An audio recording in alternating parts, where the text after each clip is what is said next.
¿Sabías que en México existe una figura legal que puede detener de inmediato cualquier acto de autoridad que viole tus derechos? Pues bien, esa figura se llama la suspensión del acto reclamado y es una de las herramientas más poderosas del juicio de amparo. Pero, ¿qué es? La suspensión del acto reclamado en el juicio de amparo es una medida cautelar que busca evitar que se ejecuten actos de autoridad que puedan causar daños irreparables al quejoso mientras se resuelve el juicio. Su finalidad es preservar la materia del inicio manteniendo las cosas en el estado en que se encontraban al momento de presentar la demanda.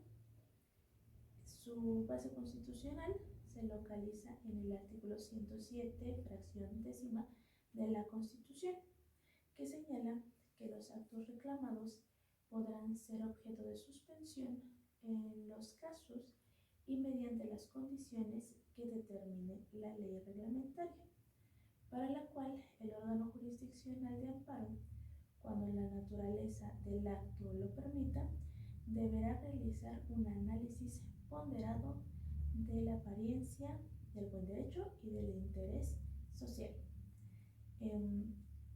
Esta suspensión deberá otorgarse respecto de las sentencias definitivas en materia penal al comunicarse la promoción del amparo y en las materias civil, mercantil y administrativa mediante garantía que dé el quejoso para responder de los daños y perjuicios que tal suspensión pudiera ocasionar al tercero interesado, por supuesto.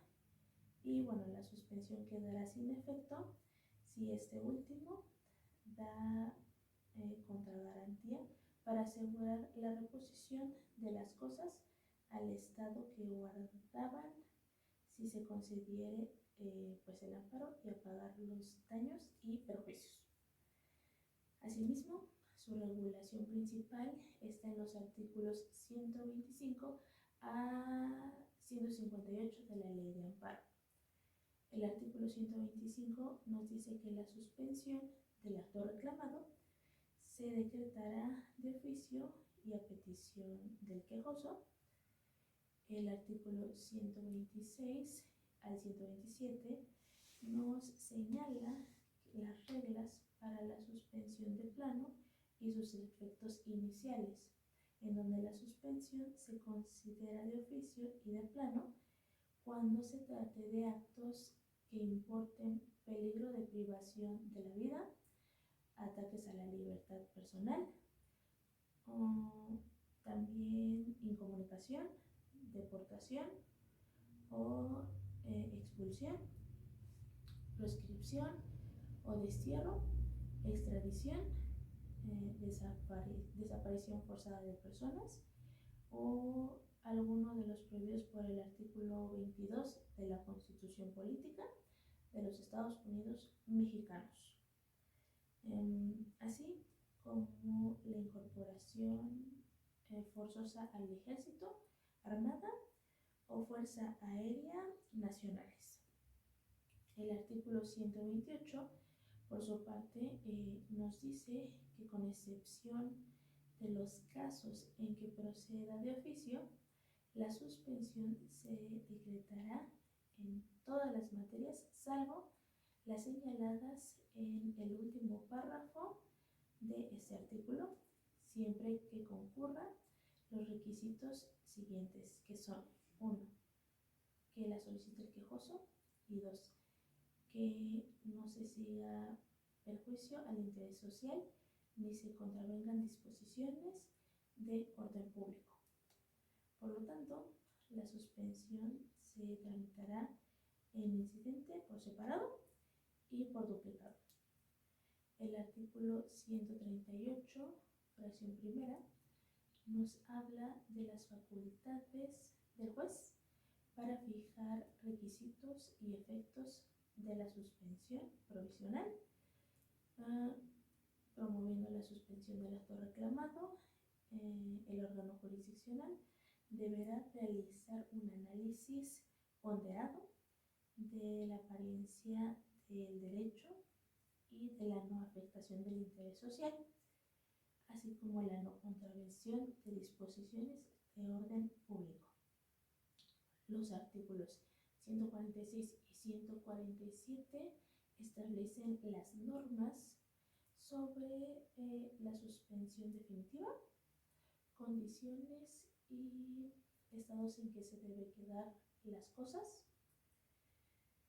Y así pues también los artículos 148 y 149 nos dicen que la suspensión contra normas generales y particulares vinculados en los casos en que la suspensión sea procedente, el órgano jurisdiccional deberá fijar las situaciones en que deberán de quedar las cosas y tomar las medidas pertinentes para conservar la materia del amparo hasta la terminación del juicio, pudiendo establecer condiciones de cuyo cumplimiento dependa el que la medida provisional siga surtiendo sus efectos.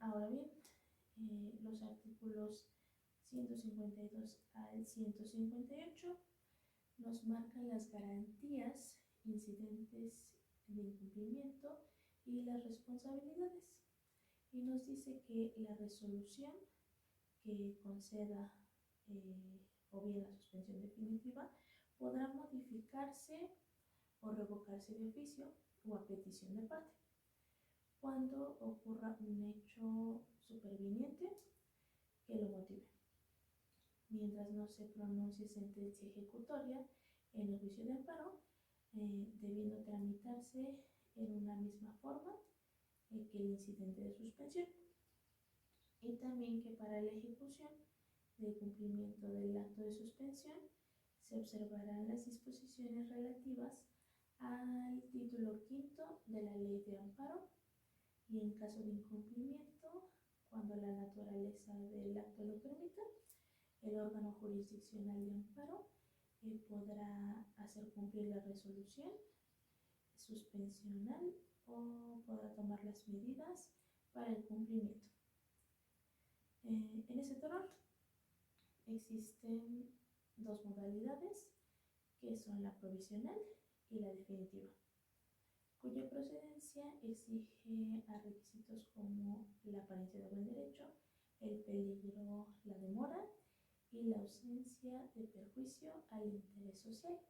Sus efectos pueden ser suspensivos, como la detención del acto reclamado, y en ocasiones restitutorios, es decir, la reposición provisional del derecho vulnerado.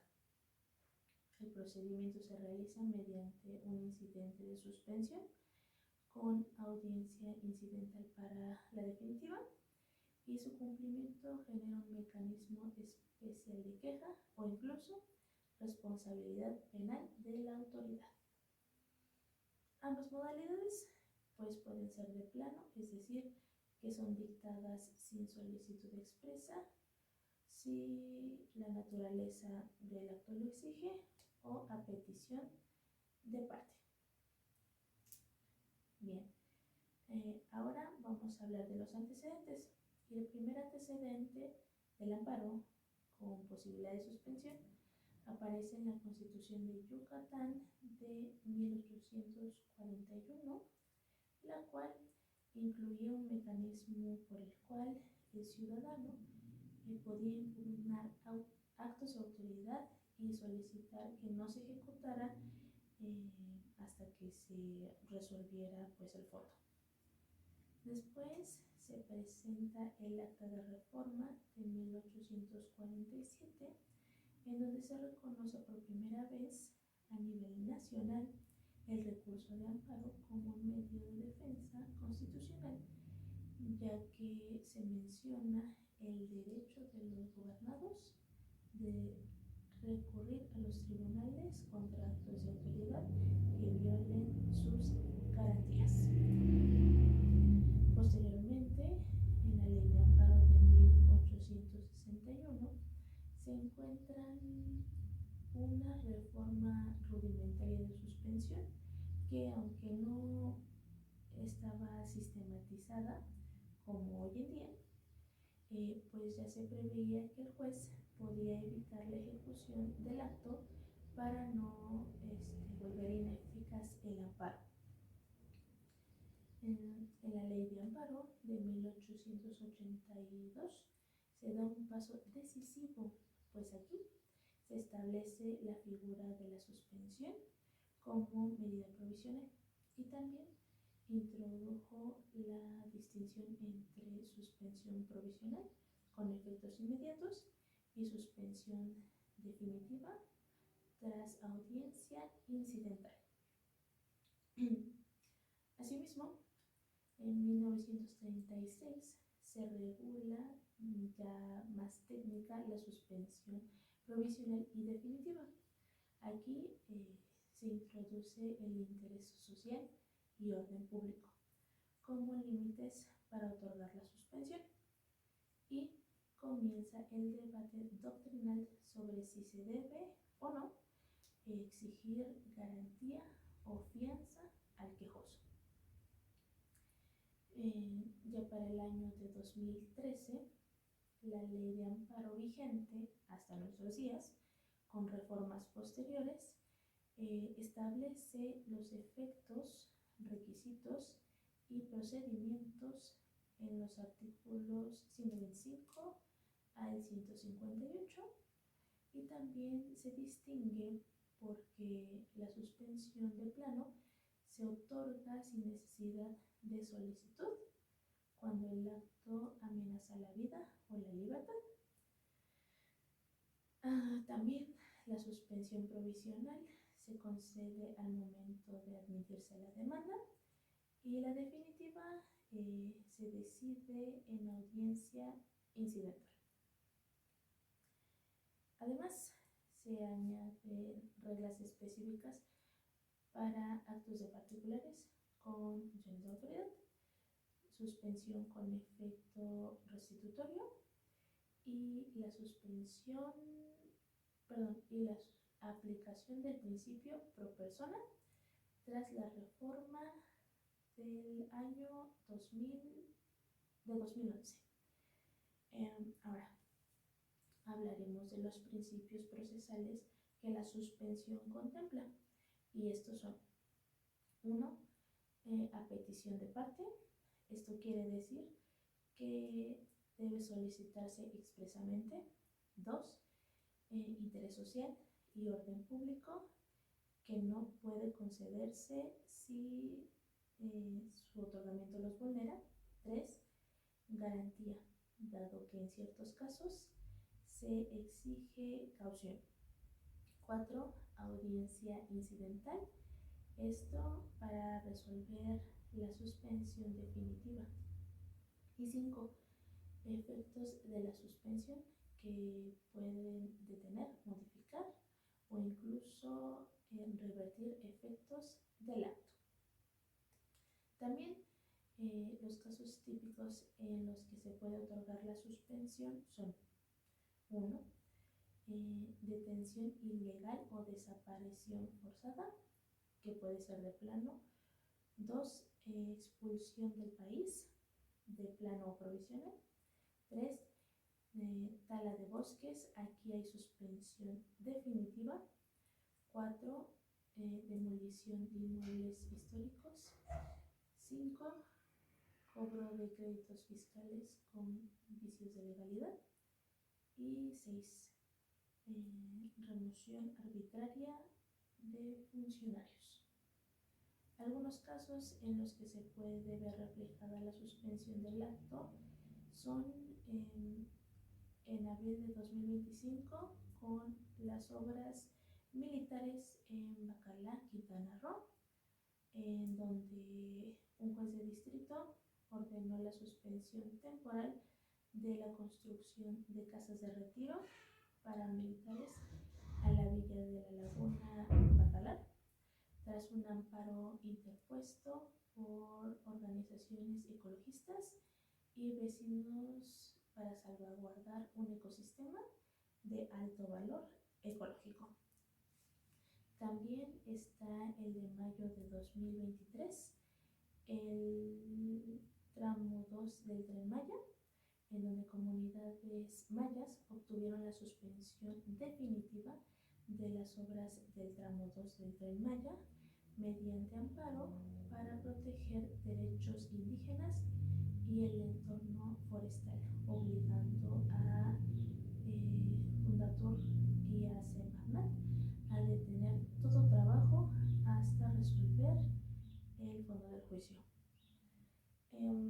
También está el proyecto Bosque Diamante en Gilotzingo, Estado de México, en febrero del 2019, en donde el juzgado 10º de distrito en Naucalpan concedió la suspensión definitiva para frenar la tala de más de 180,000 árboles destinados al desarrollo habitacional Bosque Diamante, preservando así la biodiversidad de la zona protegida Espíritu Santo.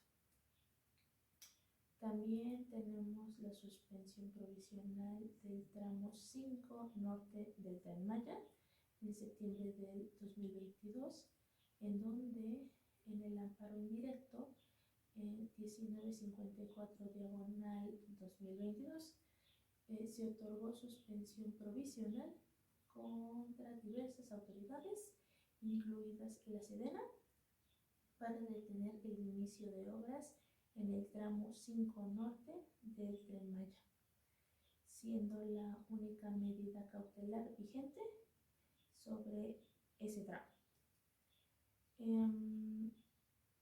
El grupo hotelero también Oasis versus Ley Antitabaco Cancún en marzo de 2023 nos muestra que la empresa Interacciones Zafiro, grupo hotelero Oasis, obtuvo suspensión definitiva de la ley antitabaco en Cancún, expediente 169 diagonal 2023 y 210 diagonal 2023, dejando sin efectos las prohibiciones de fumar hasta que se resuelva el amparo.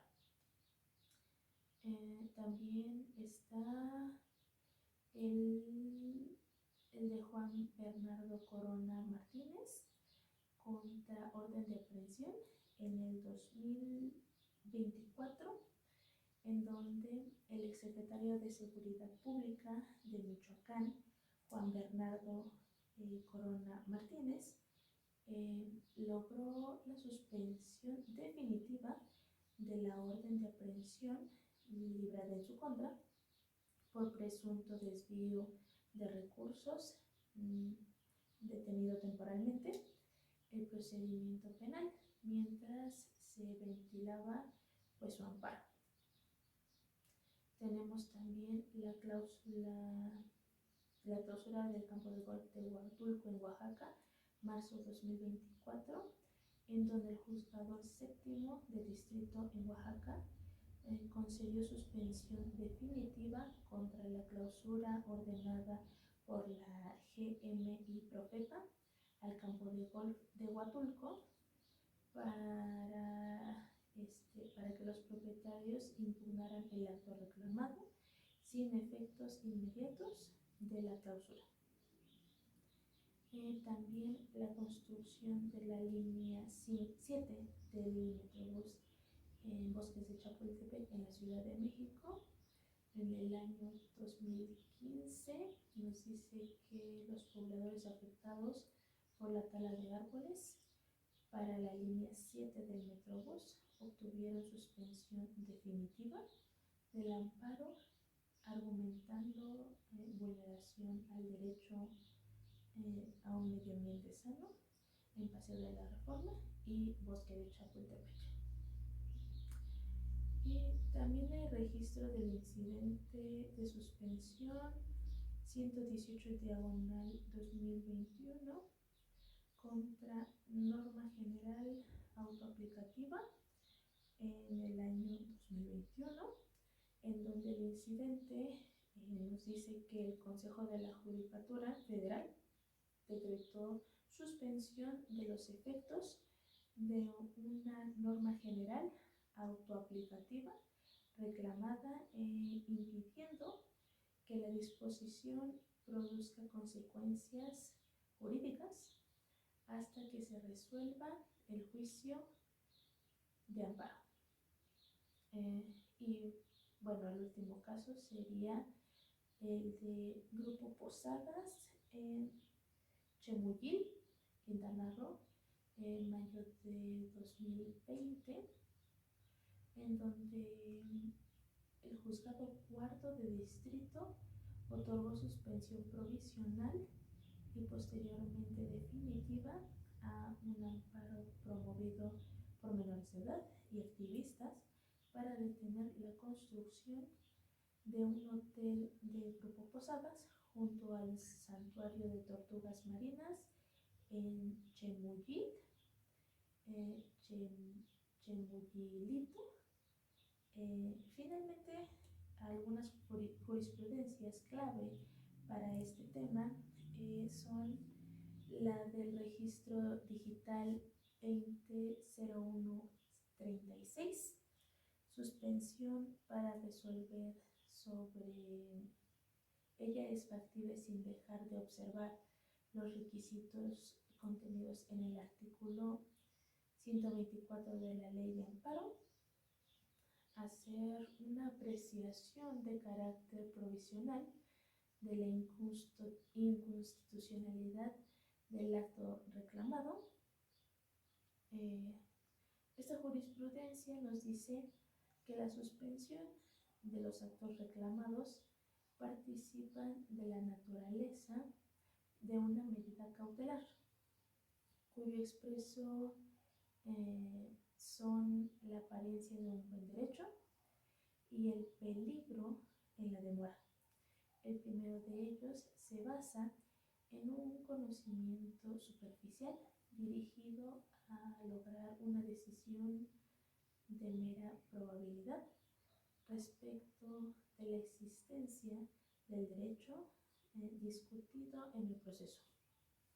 Dicho requisito aplicado a la suspensión de los actos reclamados implica que para la concesión de la medida, sin dejar de observar los requisitos contenidos en el artículo 124 de la Ley de Amparo, basta la comprobación de la apariencia del derecho invocado por el quejoso, de modo tal que, de acuerdo con un cálculo de probabilidades, es posible anticipar que la sentencia de amparo se declarará la inconstitucionalidad del acto reclamado. Bueno, además se encuentra fundamento en el artículo 107, fracción décima constitucional, en cuanto establece que para el otorgamiento de la medida suspensional deberá tomarse en cuenta, entre otros factores, la naturaleza de la violación alegada, lo que implica que debe atenderse al derecho que se dice violado. Otra jurisprudencia es la que se encuentra con el registro digital 2015-103, que nos dice suspensión en el juicio de amparo, técnica para analizar los requisitos necesarios para concederla. Los artículos 107, fracción décima de la Constitución Política de los Estados Unidos Mexicanos, así como los artículos 128, 129 y 131, también el 138 de la Ley de Amparo, precisan los aspectos que el juzgador debe considerar para resolver sobre la suspensión de los actos reclamados y los requisitos que el quejoso debe reunir para su procedencia. Entonces, con base en la tesis aislada segunda 23ª, diagonal 2016, décima, emitida por la Segunda Sala de la Suprema Corte de Justicia de la Nación, de título y subtítulo: Suspensión definitiva en el juicio de amparo. Requisitos para concederla.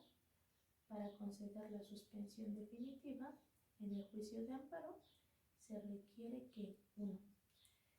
Expresamente la solicite el quejoso. 2. Haya incertidumbre de la existencia del acto cuya suspensión se solicita. Y 3. El acto reclamado sea susceptible de suspensión. Y también 4. No se siga a perjuicio el interés social ni se contravengan disposiciones del orden público conforme al artículo 129 de la Ley de Amparo. Y 5. Se lleve a cabo un análisis ponderado del caso concreto bajo la apariencia del buen derecho. Asimismo, la tesis registrada con el número 20.06.797, suspensión en el juicio de amparo, surte sus efectos al decretarse y no notificarse. Señala que el artículo 139 de la Ley de Amparo vigente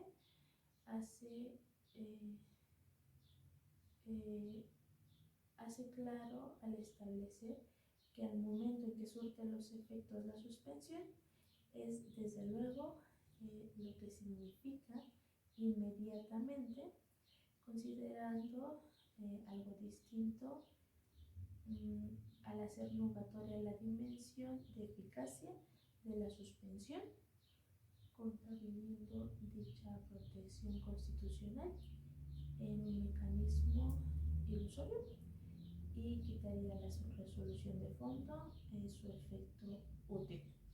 Los efectos de la suspensión no están supeditados a su notificación, ya que lo contrario redundaría en el absurdo de condicionar la eficacia de la medida en una figura cuya finalidad pues es detener inmediatamente en el tiempo una circunstancia para que la litis no se vea afectada en el fondo.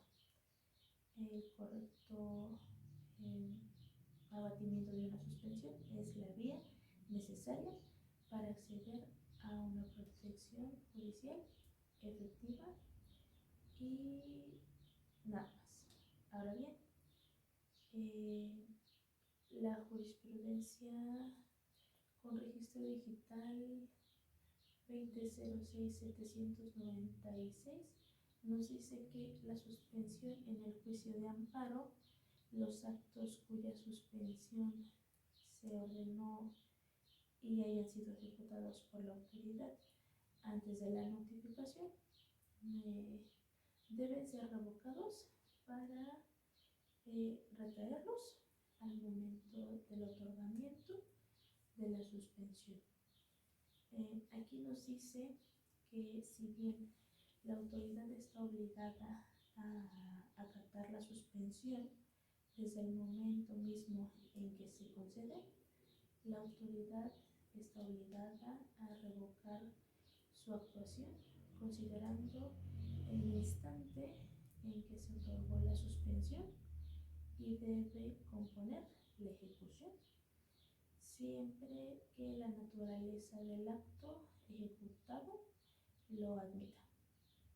En consecuencia, la lógica no puede existir ni ser válido ningún acto que tenga como base los actos objetos de suspensión cuya ejecución pues hayan debido de dejarse inexistentes.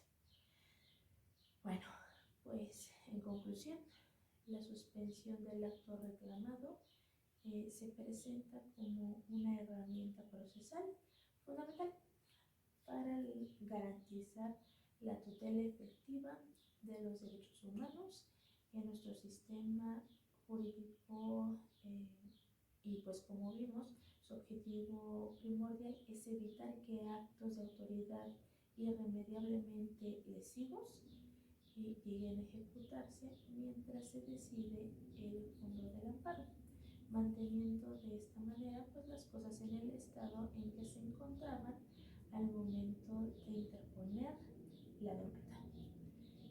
Esta medida cautelar faculta al órgano jurisdiccional a valorar la apariencia del buen derecho, el interés social, antes de concederla. También la ley de amparo detalla sus requisitos como la solicitud expresa del quejoso y la ausencia de perjuicio al interés público, y también pues sus distintas modalidades en donde en cada una responde a distintos grados de urgencia.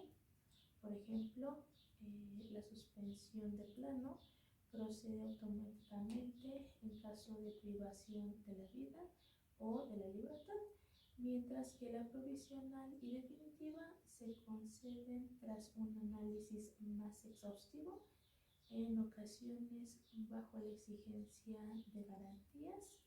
Gracias a todo ello, esta figura ha evolucionado hasta consolidarse en principios tan relevantes como el pro persona y la protección de derechos de grupos vulnerables.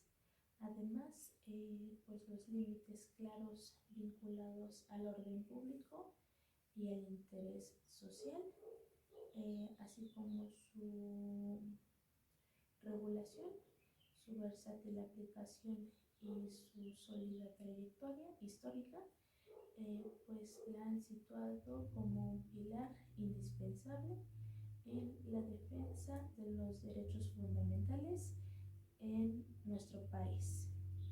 Y eso sería todo por este video.